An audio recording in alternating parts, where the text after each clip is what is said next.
Hello, beautiful souls. How are you doing?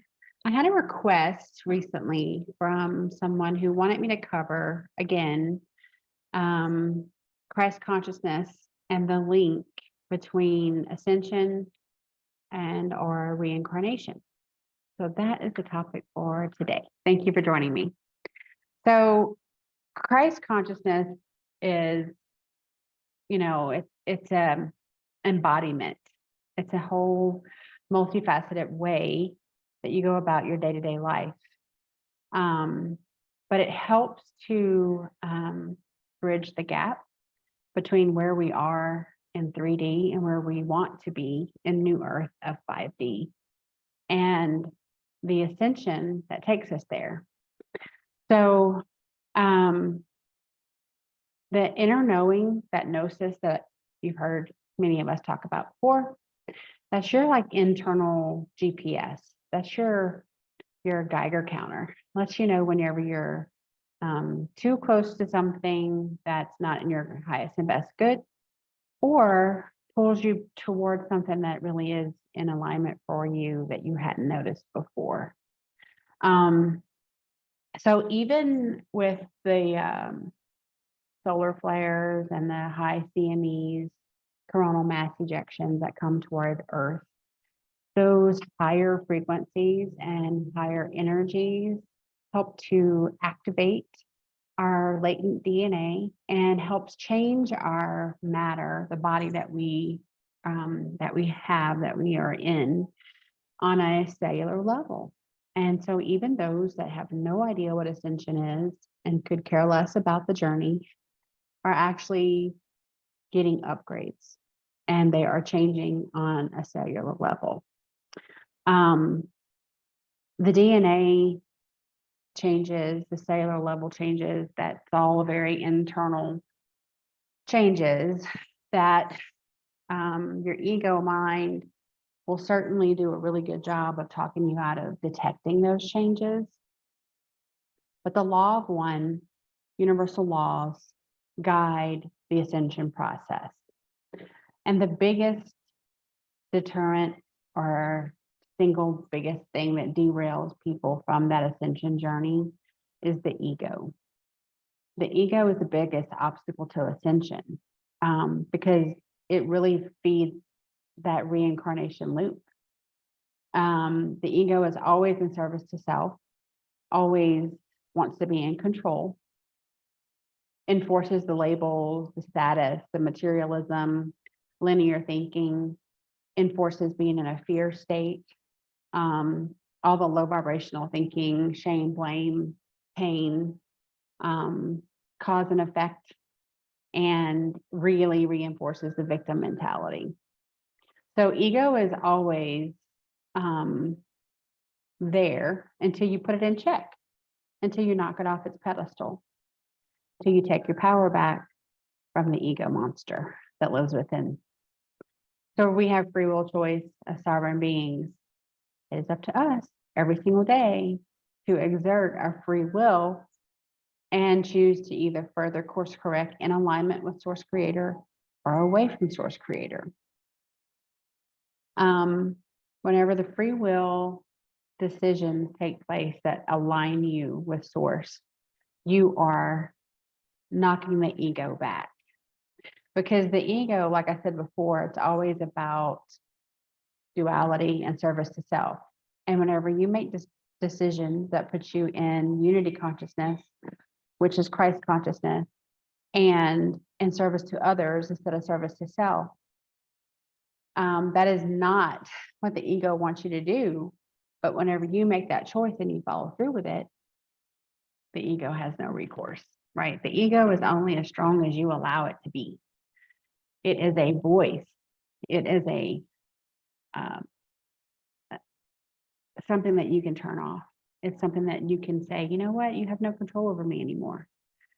So the ascension journey opens the door up to unity consciousness, alignment to source creator, being heart-centered in the free will choice decisions that you make, being in service to others, and that coming as a more natural position to be in instead of So it feels more of a flow to be in service to others, and it feels more forceful to be in service to self. It doesn't feel natural to be in service to self.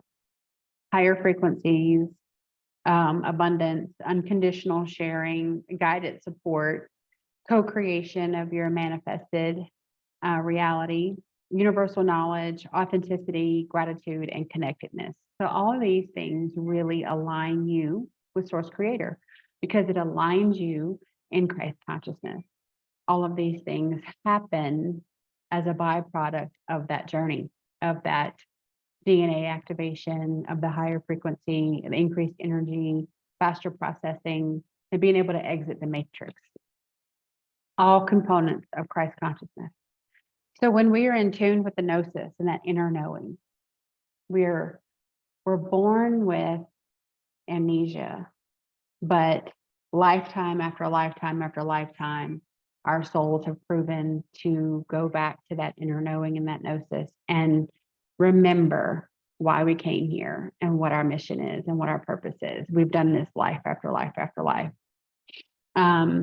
And we accept that soul level knowledge. So when we feel that nudge, we give it space. We sit with it. We're understanding that there is wisdom coming from that. It's not just happenstance. It's not coincidence. That soul level knowledge can overrule the ego. You see, because whenever that gnosis kicks in, that's gnosis of many, many, many lifetimes. The ego that you battle in this lifetime is of this lifetime. It's very proud, it's very boisterous, it's very loud, it's the squeaky wheel, but it's not wise. So when we start to dismantle that false sense of power and that false sense of self, which is the ego, then the events that take place because of our free will choice further and further align ourselves to Source Creator. So if you are one that is being bullied by your ego and you're allowing it, you're not aligning with Source Creator, you're aligning in usually negative AI and just a negative polarity in general. So free will choice is also known as God's sovereign behavior.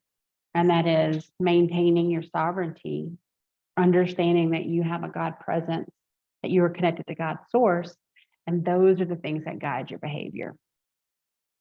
The souls that are allowing that ego to manifest the power and allowing the negative AI to take and take and take and take control over their lives, all they have to do is take it back. So for some, they can't imagine life without all the comforts that AI has provided them. There's a lot of people that live in smart homes that AI controls their power, their water, their internet, their lights. You can lock your doors with an app on your phone. So convenient, sure. A help, yes, sometimes. But what about whenever it malfunctions? What about whenever AI progresses to the point of thinking for itself?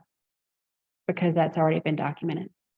People that actually work on these projects are coming forward and saying that they're fearful that they have created a monster that can't be controlled. And those that know, that have actually done the research, we do know that there's negative AI all throughout the universe. And there are factions that still have to be fought every single day in multiple different areas of the cosmos, because they do get out of control. There is no check and balance. It's just power, unabridged. So think about that. What if, I said this in another video, I don't remember how long ago, I believe chasing that negative AI beast that's the Antichrist, the AI, the negative AI. There's good AI, there's negative AI. So let's say in today's economy, which completely sucks, you're having to decide to feed your family or pay the light bill. And you're going to be able to pay some of it, but you can't pay all of it. And next time you get paid, your financial situation really isn't that much better because everything's already costing more than it did 2 weeks ago. And your electric company's not very happy about that. So they tap into the AI systems that control your electricity and turn it off. Or they only give you light for certain times of the day, 2 hours in the morning, 2 hours at night. Now, is that an exaggeration? I sure hope so. I don't know for sure, but it's absolutely possible. And we have, to an extent, invited that behavior, that overreach, because we're a very, very lazy society. We've been sold on the idea that our time is too valuable to flip a light switch with our hands or to put a key inside of a door to unlock it. And I'm here to tell you that those motions are invaluable when it comes to maintaining your sovereignty. You don't want to keep giving your power away, because at a certain point, it's understood that you don't really care about keeping your power and they'll just take it all. You don't really care about making choices on yourself for your own greater good. You just let everybody else make them for you. Who cares if you're unhappy one day? They already have all the power. So there is several incremental changes that people can make in their day-to-day lives that pulls back the power that they have given, takes it back from those. You hold on to that power, and then you further align with Source Creator. That puts your ego in check as well, right? Because your ego is feeding these desires like, oh, you're so important. You don't need to waste time opening a door. You don't need to waste time walking to the thermostat to turn the air down. That's for lesser people. We're more important than that. That only feeds your ego, because that is nonsense. Absolutely nonsense. Your body is meant to be in motion. For you to get up and walk to the wall and come back is a good. Proves that you're still able to ambulate. Your body needs to be in motion. Our joints and our body is made to be in motion, to move. When you stop moving, you start to freeze up. So souls that are allowing the ego to maintain the power and allowing the AI to make their decisions give them a false sense of reality and a false sense of freedom, when actually it's the opposite. You're actually more controlled than you really should ever be.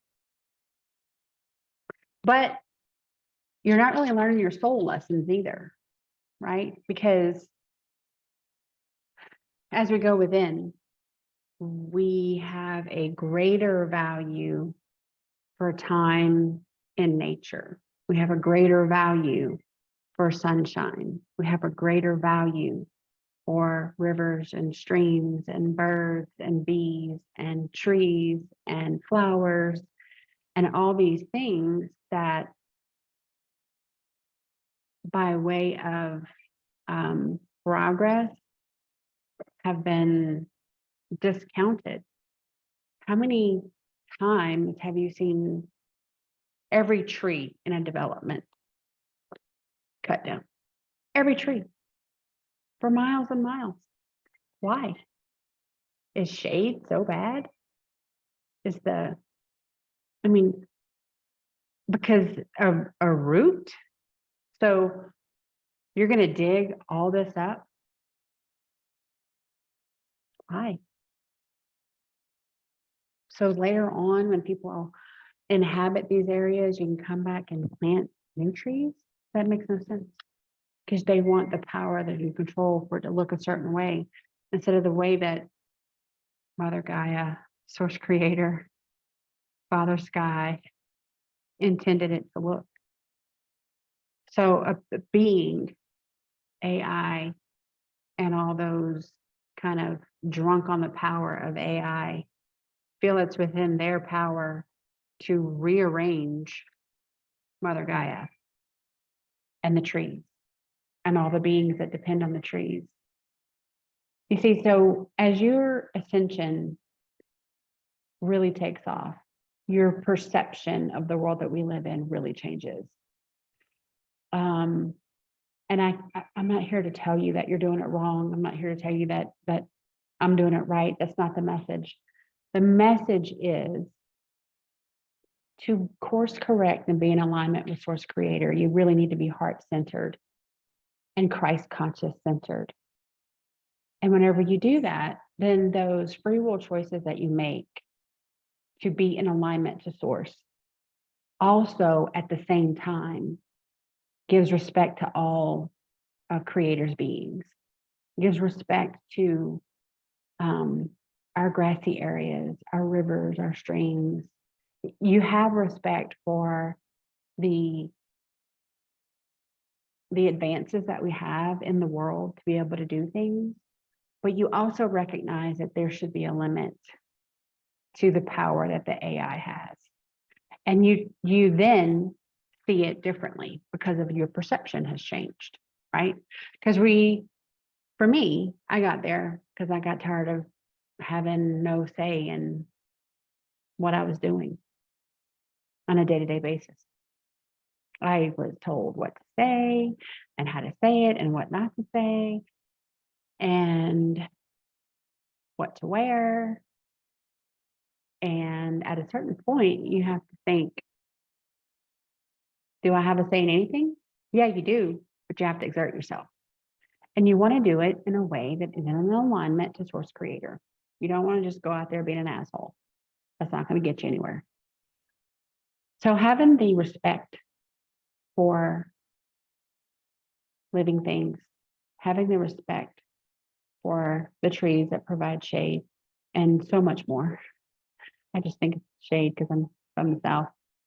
And the birds and the bees, they all have a vital role in the success and or failure of the planet. And to keep discounting that importance and putting the importance of new inventions and AI, that new things take your ability to turn things off and on again, it's a little silly when you think about it. What exactly are you getting out of that? And what are you doing with that quality time that you're so important that you need? What are you doing with it? You're just giving more of your power away to something on your device, right? Are you sitting there and actually connecting with the people in your life? Are you connecting to Source? Are you meditating? Are you going within?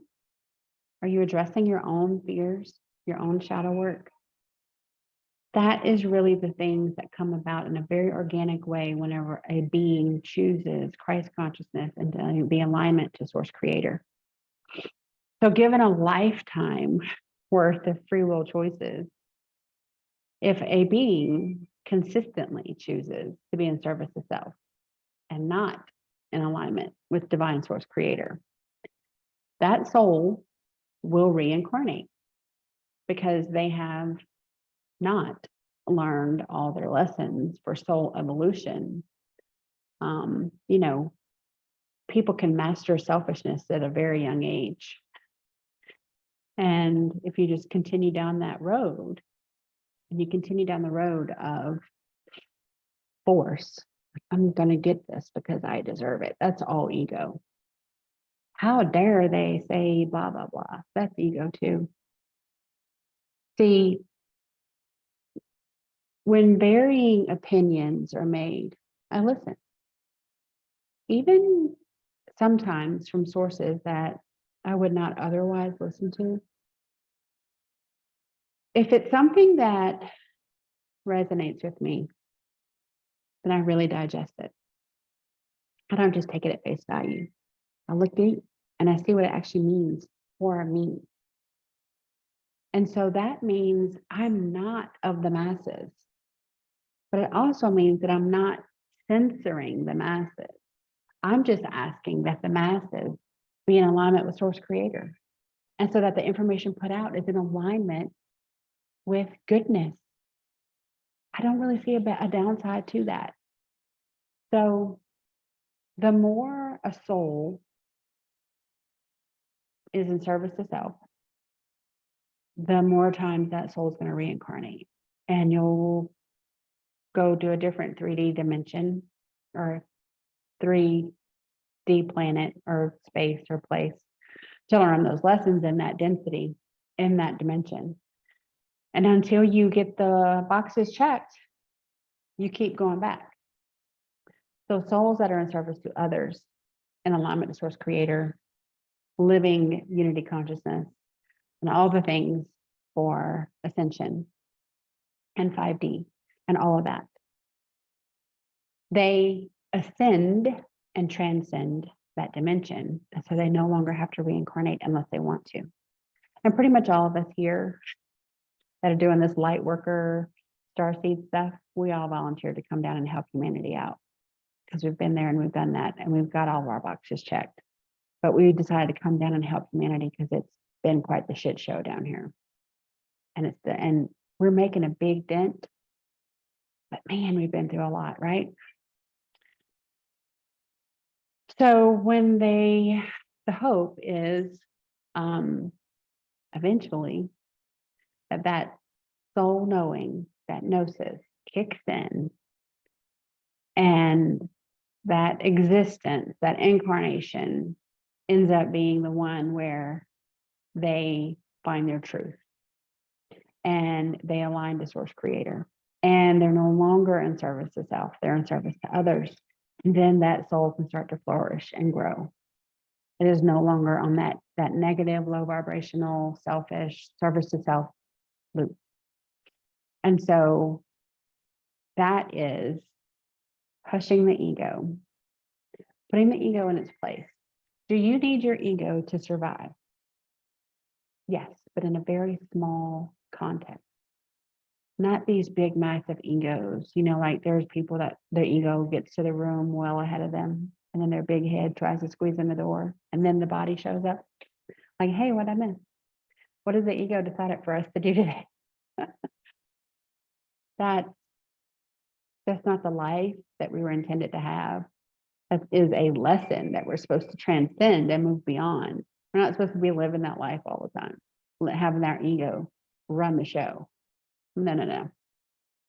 So hushing the ego, putting the ego in its place. Yes, I heard you. I heard your objection. Noted. Sit down.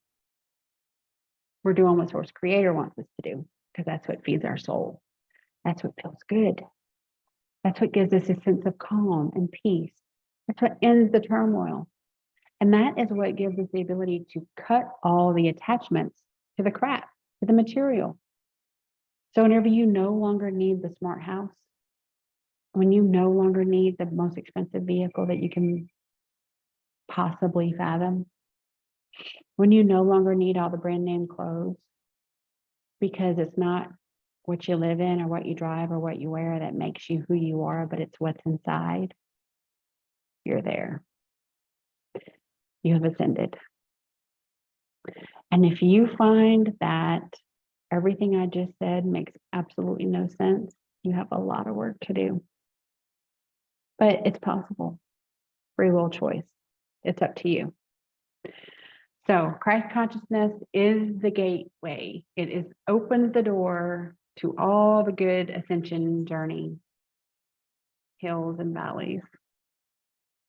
But as a byproduct of living that life and course correcting the source and opening in your being for support from your God presence, from support through your guides, your ascendant master, Source Creator, you really feel in your being that you are walking in the path of the divine because you are.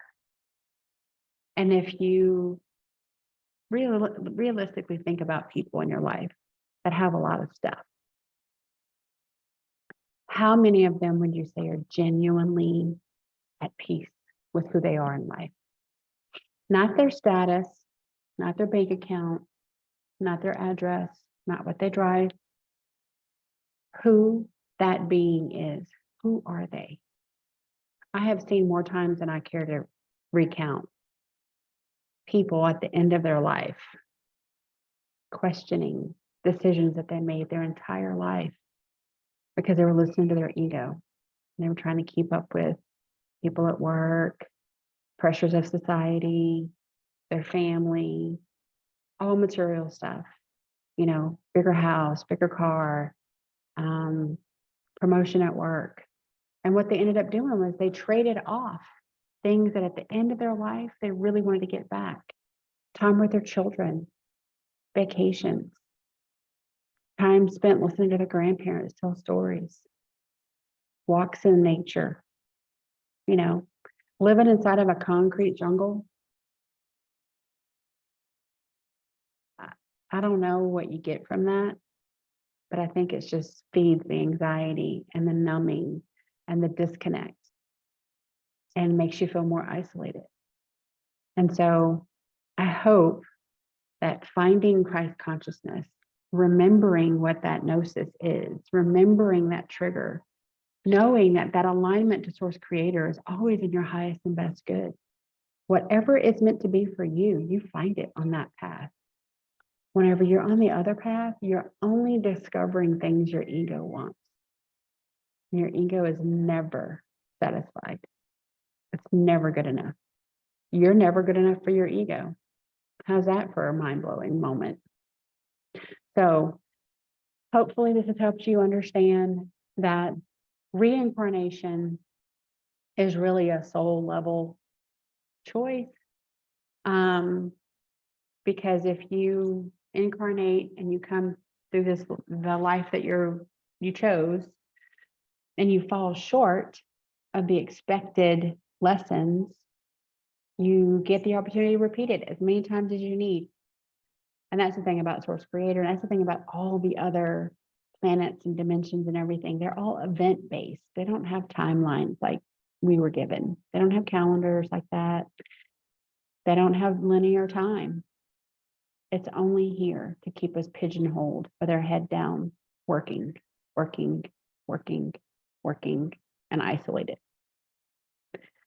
So please take this moment to reevaluate and see if you're on the right path. It's not for me to decide, it's for you to decide. But you do have the power to choose differently if you find that you've been chasing AI and you've been chasing things that just further isolate you and keep you feeling empty and keep you feeling like you're not good enough. Because as soon as you go down that Christ consciousness pathway and that journey, that ascension journey, the first thing you get to do is a bunch of shadow work. And that helps you figure out that you are worthy and you always have been. And you are loved. And the one that you need to forgive most is yourself. And then love yourself and heal yourself. And then at that point, it doesn't matter what anybody outside of you does, because you know that you're loved and you're held and you're supported by source creator and you're divinely protected. And nobody can take that away from you. I hope this conversation has helped someone today, even just one person. That's awesome. You guys have a great day.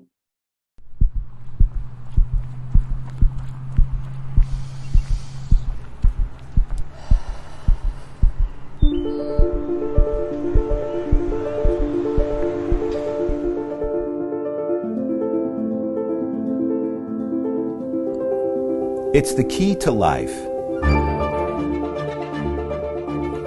It makes it possible for us to get out the door, challenge ourselves, and find joy.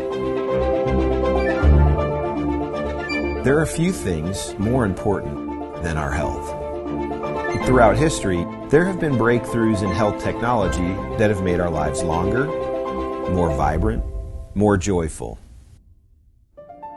Breakthroughs that have fundamentally changed how we think, learn, and live. This is where the future lies, and this is why redox chemistry and supplements that employ this are so powerful. They literally turn on and turn off, signal every single process in every living cell. And to be able to stabilize a product that allows us to replenish that is just a phenomenal breakthrough. This has the capability to change the landscape of the healthcare system as we know it. What if one of the biggest breakthroughs in health technology was actually something small? A breakthrough technology that works at the cellular level, where health begins. This truly is a transformational technology. It's an elegant and very simple product that's having a profound impact. When people ask me what I'm most excited about, it's the fact that we own the space of redox right now. A health technology so unique and cutting edge that it is transforming health at a foundational level and changing lives all over the world. I started using the product and I could see that it was real. It was a real deal. And the way it changed my life was absolutely mind-blowing. ASEA was something truly special. It was unique. It has had tremendous impact on my life. You know, sometimes you just have that kind of feeling that you're just going to take a leap of faith, and that's what I did. And that became a defining moment where I started sharing it with everyone. It's life-changing. I mean, it gave me my life back. In one word, it's profound. A technology that empowers the most basic building blocks of your body to thrive. ASEA Redox.